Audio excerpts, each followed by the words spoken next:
Okay guys, so we're back again. I went to the castle and I raked the leaves real quick. Um, Hopefully I'm going to be able to show you a character that you haven't met before, and that is the Weapons Master. And here he is. Just a little helpful tidbit. It's not maybe helpful so much as it is just trivia. Every character, for the most part in this game, is actually designed after one of the programmers. So, just in case you ever see an old original box for this game, they're all the programmers. And this character in particular is actually designed after Ken Williams, which I think is cute. So, the Weapons Master is only going to be available if you have parry and dodge. Since we have those, he can give us a sword and a shield and practice with us daily. Now, it wasn't until I got much older and played this game that I realized that he actually unlocks one of the biggest chunks of points in this game, and it's really hard to get those points from him, because to get the points you have to defeat him in one-on-one combat. So how about ask about man? If you are addressing me, sir, you must respect me enough to address me to my face. Alright, guess I'm not close enough. Ask about man. I am the Weapons Master. I got some points for that. Alright, ask about Weapons Master. What's the matter? I spelled it wrong. Weapon Master. I am the Weapon Master. Okay. Ask about weapon. The sword is the finest of all weapons. It requires an equal measure of skill and strength. Ask about sword. I got the same answer. Ask about magic.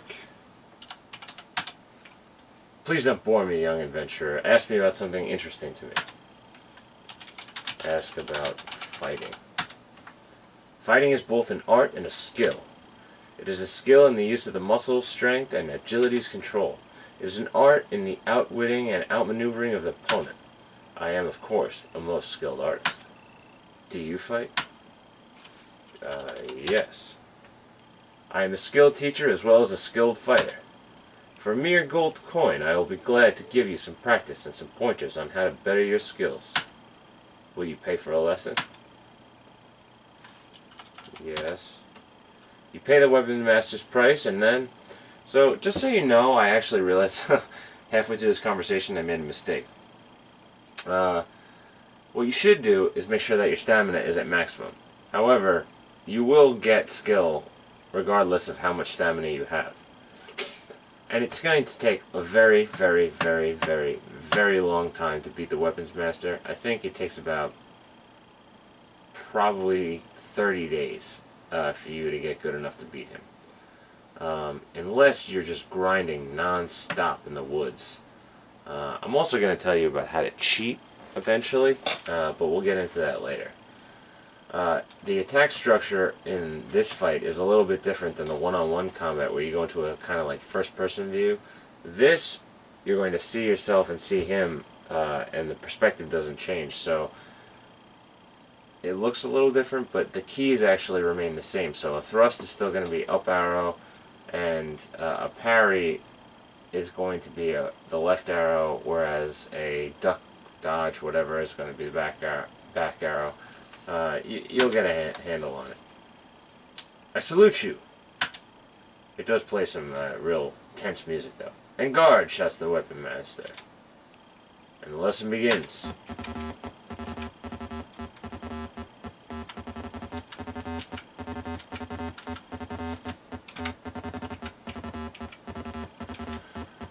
Now, as he pushes you back, that pretty much means that you're losing.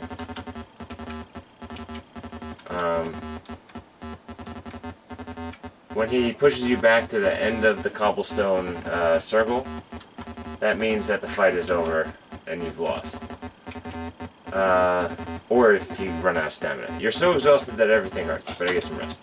So that means that the fight is over. The lesson wears you down and you become exhausted. I think maybe it is only the fighter, now that I think about it, that gets points for this. Even as we fought, I could detect your skills improving through practice. It is most prudent that you should give in to my superior skill. And then he always gives you a tip at the very end. Sometimes it's different. But this one is, be more aware of the angle with which your weapon approaches your opponent. The thrust bites quick and deep, but the swing will do more damage if it connects. Should we meet again, I would not be averse to another go-round. Farewell, my friend. So, if you notice, we didn't get any points for that.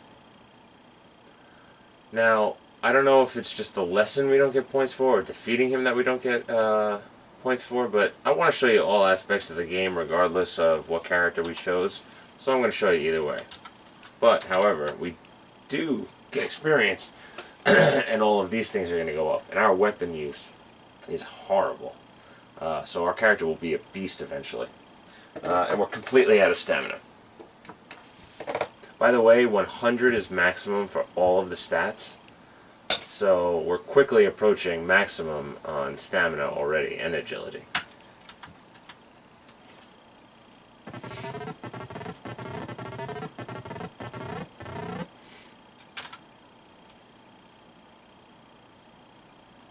So I'm going to just give myself some stamina real quick, because if I run into some creature in the woods,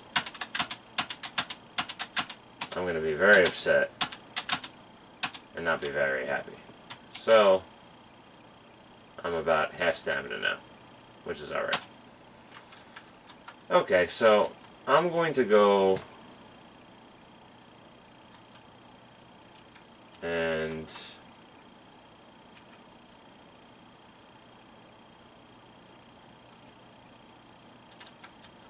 this guy, let's see if we can fight him.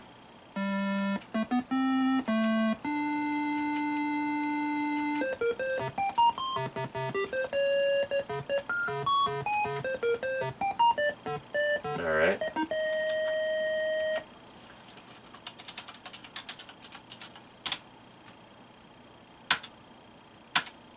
$5 silver, woohoo. Alright, next screen.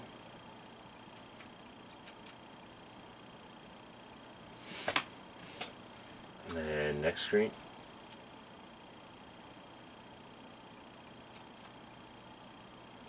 I have no choice to go but this way. And this screen... Oh, what's this place? Look around. The meadow lies covered with a blanket of flowers, unusual for this early in the spring. It is warm, even though surrounded by the late snows of winter. The air has the fresh, clean scent of the mountains, accompanied by numerous perfume-like fragrances. A large, carved stone lies flat on the ground. You feel as though someone gentle was watching over you. You feel that you are safe here. Now this is the other place that you can sleep and be safe. Let's look at this rock. Look, rock. The large stone appears to be ancient and deliberately placed. Looks like there's some words on it, so let's read rock. The stone has the words Erana's Peace carved upon the top. There are some runes carved along the side. Read runes. It reads, if thy will is magic, so shall I share. So shall I share. There.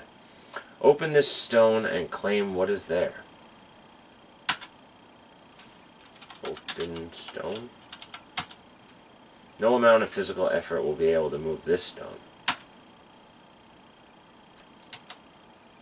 And I don't have the open spell. Well, let's look at the tree. The small tree is most amazing. It bears blossoms and fruit at the same time, and the fruit on its bough seems to shyly appear and disappear, shimmering. Take fruit. The fruit is very soft and juicy. It would be impossible to keep it in your pack. Eat fruit. The sweet, juicy fruit of the tree is amazingly satisfying and refreshing. Got some points for that. Alright, so, got some health points for that. Let's see if I can get some more. My hunger has been totally satisfied. You don't need another piece of fruit. What time of day is it? Mid-afternoon. Can I sleep? Ooh, I can. You sleep comfortably among the flowers. You awake as the sun begins to rise. Did I get any points back? Ah, so it's Erana's Peace that is the place that will restore all of your hit points. Okay, so I know what's supposed to be in this rock, and I know how to open it, so I'm going to not waste as much time and go straight to the solution rather than bumbling about. And what I'm going to do is I'm going to go back to town, and I'm going to get the open spell, because that is how you do it. You need to get the open spell and cast open on it. And when I come back, you will see what's in there. So I'm going to save the game real quick. I will call this Erana's Peace. And you'll see. But I'm going to do one more thing right before I leave. Read stone. The stone has the words Garuka's Peace carved upon the top. Funny, you thought it said something else the last time you looked at it. Lots of little jokes like that thrown in the game. But that's it. Thanks for watching. I'll be back.